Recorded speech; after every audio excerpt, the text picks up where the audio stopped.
Deputado estadual por Mato Grosso, Gilmar Fabre, se entrega à Polícia Federal em Cuiabá após mandado de prisão expedido pelo Supremo Tribunal Federal. E você vai ver também. Justiça Federal nega habeas corpus aos irmãos Wesley e Wesley Batista. Casal homoafetivo vai permanecer com a guarda do bebê abandonado na rua dentro de uma caixa de papelão. Amanhã é o dia D da multivacinação em todo o Brasil. Em uma reportagem especial, você vai ver como é o trabalho de pessoas que combatem a violência contra a mulher. Essas e outras notícias agora no Jornal da Justiça.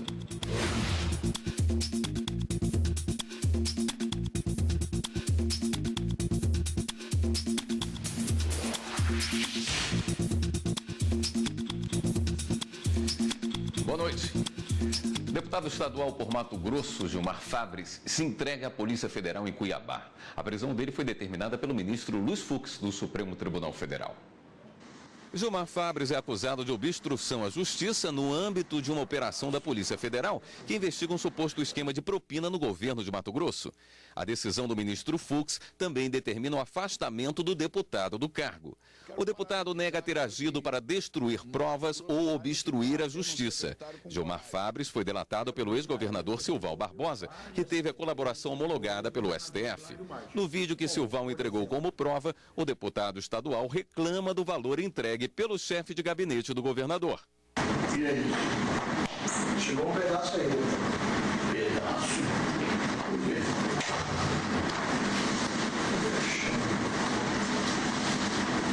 Só um pedaço.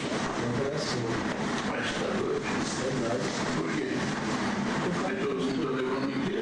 Silval Barbosa informou na colaboração premiada que 7 deputados estaduais exigiram dinheiro para apoiar o governo na Assembleia Legislativa durante a gestão dele no governo de Mato Grosso.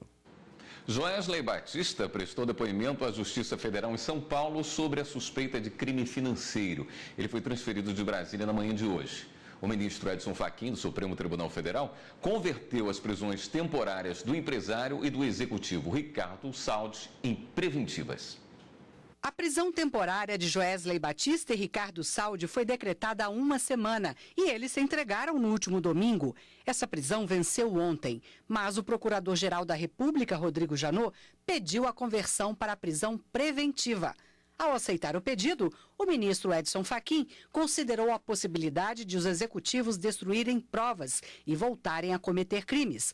Janot entendeu que os delatores mentiram sobre fatos que tinham conhecimento e se recusaram a prestar informações. E a Justiça Federal em São Paulo negou os pedidos de habeas corpus de Wesley e do irmão Wesley. Esses pedidos se referem ao processo que apura se eles teriam usado informação privilegiada para lucrar no mercado financeiro. A JBS vendeu ações e comprou contratos futuros antes da divulgação das conversas de Wesley com o presidente Michel Temer e o senador Aécio Neves. O Procurador-Geral da República, Rodrigo Janot, manteve o acordo de delação de Francisco de Assis, enquanto aguarda o resultado de uma investigação sobre o uso de informação privilegiada pelo diretor jurídico do Grupo JF. Casal homoafetivo vai ter direito à guarda do bebê abandonado na rua dentro de uma caixa de papelão.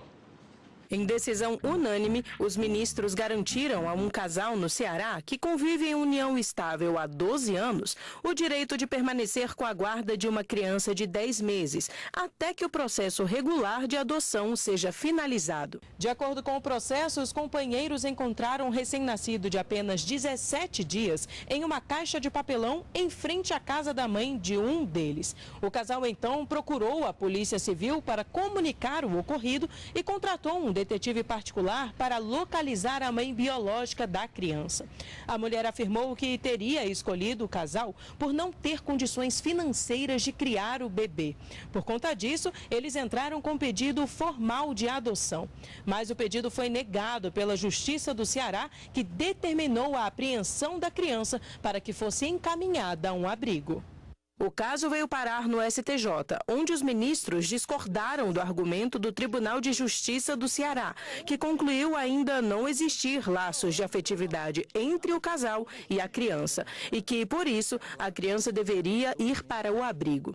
O ministro Vilas Boas Cueva, relator do caso, afirmou que, de acordo com os autos, o recém-nascido foi recebido em ambiente familiar, amoroso e acolhedor, onde se solidificaram os laços afetivos, e que encaminhar o bebê para um abrigo, em vez de deixar com o casal, poderia causar danos físicos e psicológicos na criança.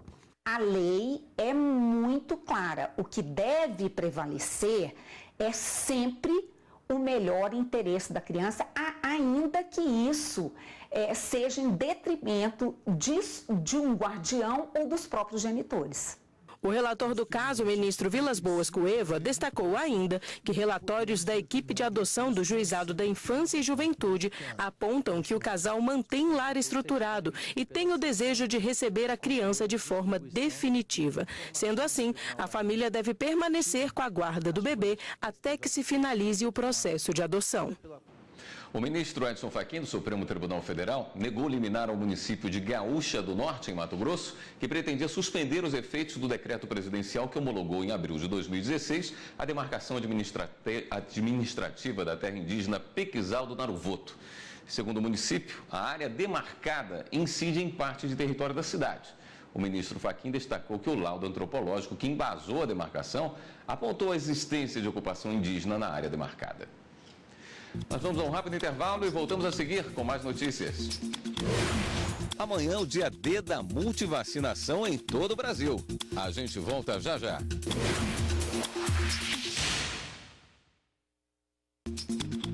Amanhã é o dia D de multivacinação em todo o país. Na campanha, que vai até o próximo dia 22, o Ministério da Saúde pretende imunizar 47 milhões de crianças e adolescentes.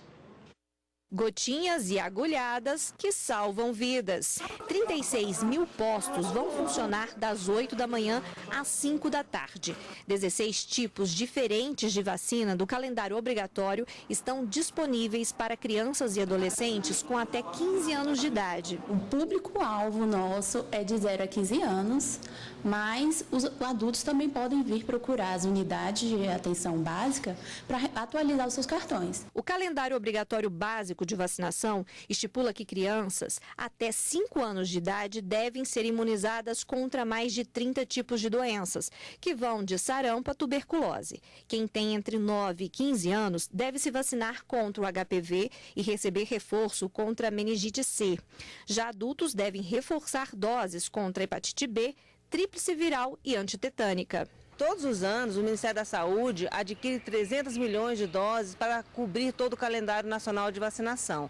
Nós temos no calendário 19 vacinas que podem ser aplicadas em crianças, adolescentes, adultos e idosos. Então, perfazendo realmente todo o ciclo da vida. Cientificamente, a gente espera mais de 95% de chances de não ter adoecimento da população, principalmente das crianças, que desenvolvem normalmente as doenças com uma forma mais grave. Ter acesso à vacinação gratuita é direito de todos. Além da Constituição Federal deixar claro que o Estado deve oferecer tratamento e prevenção de doenças, desde 1976, a legislação brasileira determina que a rede pública de saúde deve disponibilizar sem custos as vacinas obrigatórias. O Estatuto da Criança e Adolescente também determina que os pais têm a obrigação de imunizar os filhos. O Estado ele utiliza de alguns artifícios. Nesse caso, por exemplo, para inscrição em escola pública ou privada, eles exigem a caderneta de vacinação preenchida. Ou seja, se falta alguma vacina, o pai, o responsável, é orientado a levar a criança ao posto para tomar a vacina que está faltando dentro da caderneta. Então, o Estado acaba, por outros mecanismos, fazendo com que aquelas pessoas tenham a obrigação de levar aquelas crianças para tomarem as vacinas básicas. Hoje é o Dia Internacional da Democracia.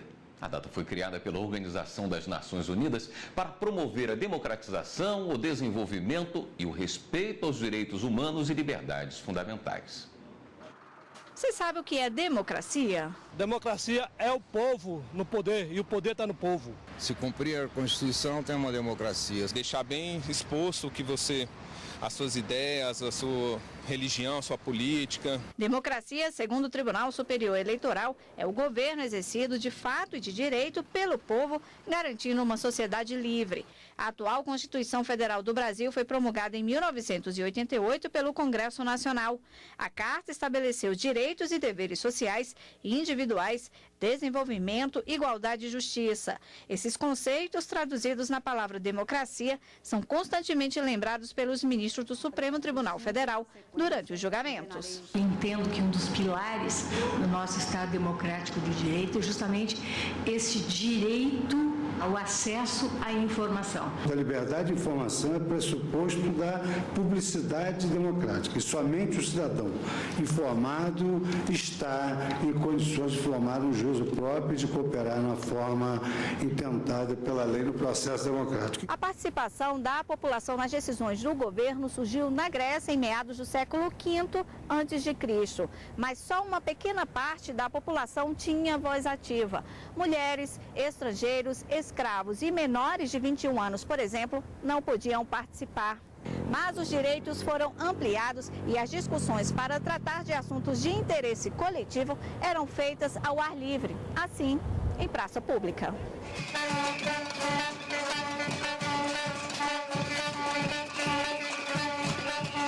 Com o tempo, a população passou a escolher algumas pessoas para representar os interesses da sociedade como um todo. Nascia, então, a democracia representativa. É assim no Brasil. O povo escolhe, por meio de eleições, com votos diretos e secretos, representantes que vão atuar em favor dos interesses sociais. É uma forma de se opor à ditadura e ao totalitarismo, que afrontam a liberdade humana.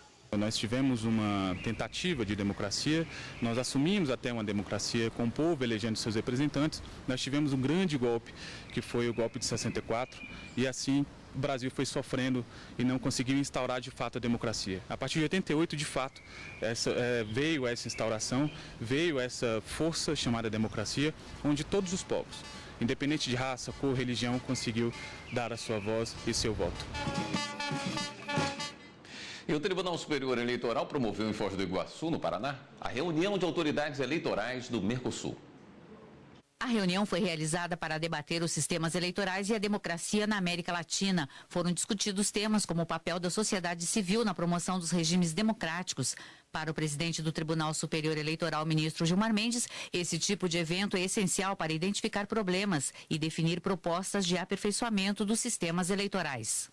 Nós sabemos que menos democracia leva, na verdade, à ampliação das crises sociais, políticas e econômicas. É o que nós estamos vendo na Venezuela. Nós queremos fazer essa análise crítica para que possamos fortalecer os sistemas. Nós sabemos, a partir do Brasil, que os nossos sistemas políticos são imperfeitos, que não há modelos perfeitos de sistemas políticos eleitorais. Mas nós não temos outra alternativa senão mais democracia, senão mais aperfeiçoamento do processo democrático. É isso que nós vamos discutir e espero que saiamos todos com essas ideias para que possamos levá-las para os nossos países.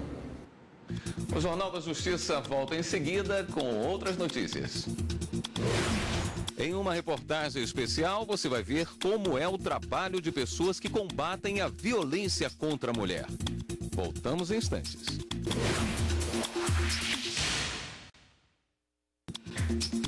O combate à violência contra a mulher une muita gente em torno de trabalhos que estão mudando a vida de quem precisa de um motivo para recomeçar.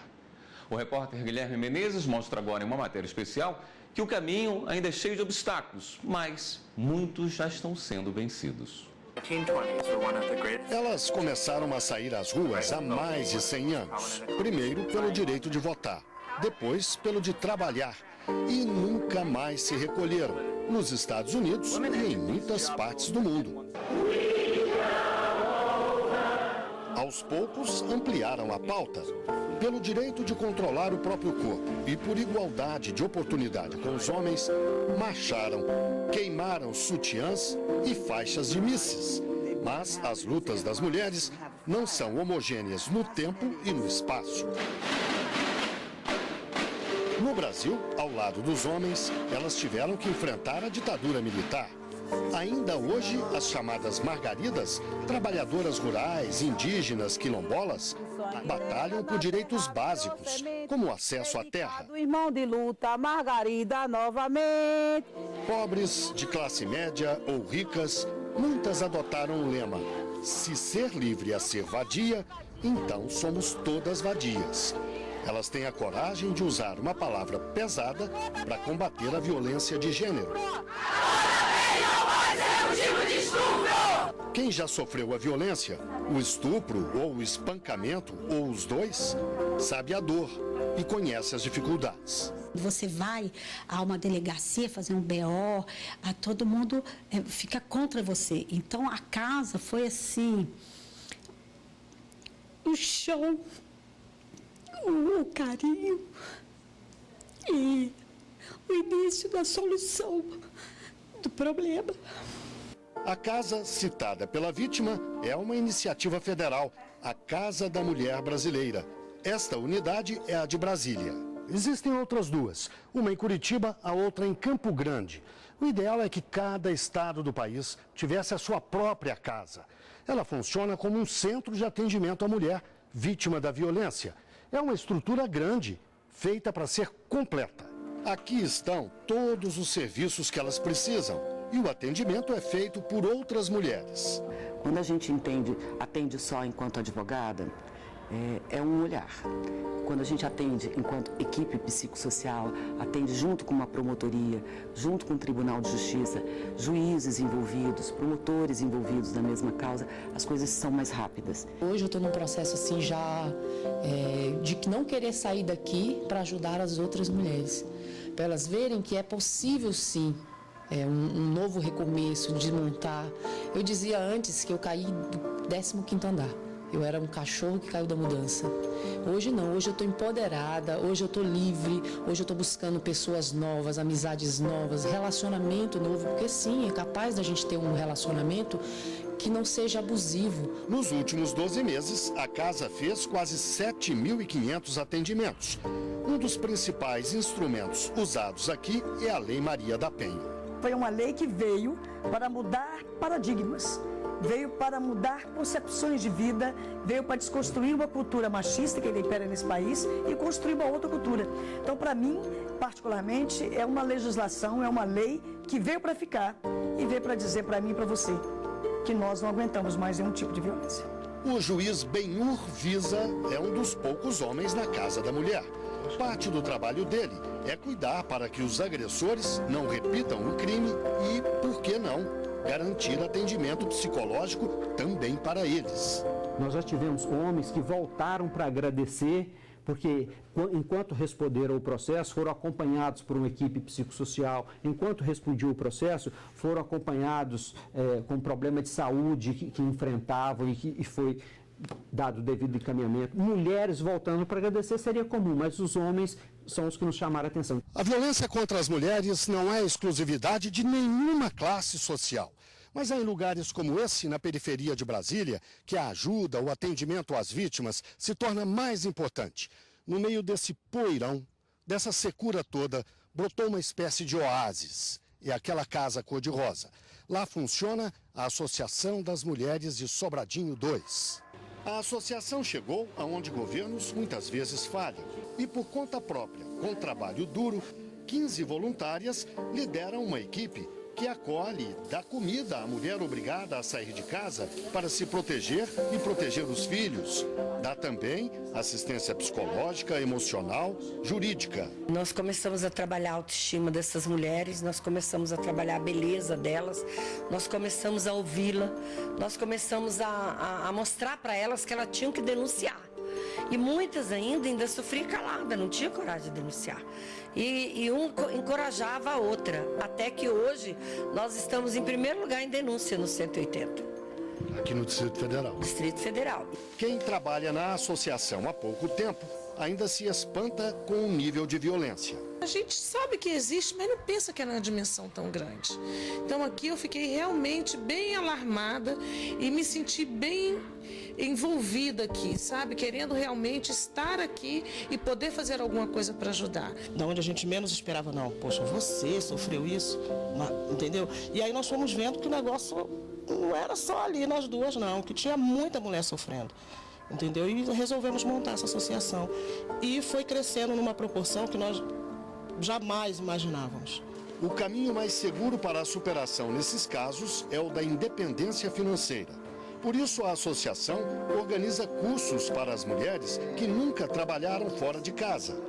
Elas aprendem, por exemplo, a ser cuidadoras de idosos, vigias, porteiras. E tudo que a associação faz é bancado por doações ou por renda que elas próprias conseguem. A gente se vira com muito pouco, é vaquinha, é um pedindo, é um ajudando, é um agregando com boa vontade, mas tem horas que fica muito difícil. O poder público ainda se omite no atendimento à mulher? Ah, não tenho dúvida. Se omite e assim, sem justificativa, porque eles têm uma estrutura, eles têm a parte física, eles têm pessoas capacitadas, eles têm recurso destinado, eles têm competência legal para fazer, mas a gente não consegue essa rede, nós nos juntarmos para fazer um trabalho maior ou atender essa população. Nesta outra organização, a luta é a mesma, mas os objetivos são mais amplos. O CFEMIA, Centro Feminista de Estudos e Assessoria, articula movimentos de mulheres de todo o país e ainda ajuda a elaborar e acompanhar projetos de lei que interessam a elas. A questão do aborto, por exemplo, é um dos temas mais importantes aqui. E as militantes dizem que justamente por lidar com assuntos polêmicos, sofrem pressão das bancadas conservadoras do Congresso. Um processo premente de criminalização. Infelizmente, no Brasil hoje, importantes movimentos sociais que sustentam uma luta por direitos humanos estão sofrendo já essa perseguição e correm o risco de terem suas atividades cassadas. A luta das mulheres não é fácil agora, mas nunca deixou de ser. E nem por isso parou no tempo. No fundo, interessa a todos, mulheres e homens. É uma luta por direitos humanos. Em um encontro na sede da PGR em Brasília, o Procurador-Geral da República se despediu após 4 anos na função. Janot deixa o cargo na próxima segunda-feira, quando toma posse Raquel Dodge, escolhida pelo presidente Michel Temer. 4 anos resumidos em um evento. Desde 2013, no comando da Procuradoria-Geral da República, Rodrigo Janot foi recebido com intensos aplausos. Este é Janot. Não titubeia, é generoso, confia em sua equipe, age com coragem. O combate à corrupção e a atuação na Lava Jato foi o grande destaque dos discursos do balanço da gestão de Rodrigo Janot à frente da Procuradoria-Geral da República. A criação em 2015 de um grupo de trabalho da Lava Jato foi relembrado como um ponto importante para os resultados obtidos pela PGR. 35 denúncias apenas na Lava Jato, incluindo a de ontem, 450 investigados, 159 acordos de colaboração, 178 inquéritos, 3.270 manifestações. Nada disso, meus amigos, porém, seria possível teria valido a pena se não fosse pela união das pessoas que fizeram o gabinete, de membros, servidores, pela coragem do Procurador-Geral, pelas oportunidades que nós tivemos. Celeridade foi um dos objetivos de Rodrigo Janot. 4 anos atrás, quando assumiu a PGR, o gabinete do procurador tinha 2.330 processos judiciais. Agora, são quase 600, uma redução de mais de 70%. Durante toda a gestão, o gabinete recebeu quase 19 mil processos e deu baixa em praticamente todos eles. Por tudo que foi apresentado, a gente pode dizer com enorme satisfação que a nossa instituição alcançou, com 3 anos de antecedência, a visão expressa no nosso mapa estratégico de até 2020 ser reconhecida nacional e internacionalmente pela excelência na promoção da justiça, da cidadania, no combate ao crime e à corrupção. Na despedida, o Procurador-Geral da República destacou que sai com a certeza do dever cumprido, mesmo tendo enfrentado dificuldades. Arrostei, como vocês bem o sabem, as mais duras intempéries nessa jornada, mas sempre segui em frente, mesmo nos momentos em que isso me pareceu impossível. Valeu a pena para mim cada minuto de labuta e até de sofrimento. Espero que vocês que permanecem e que serão responsáveis pela nossa instituição daqui para frente, encontrem a satisfação e o mesmo sentimento de dever cumprido que hoje, nessa despedida, acalenta minha alma.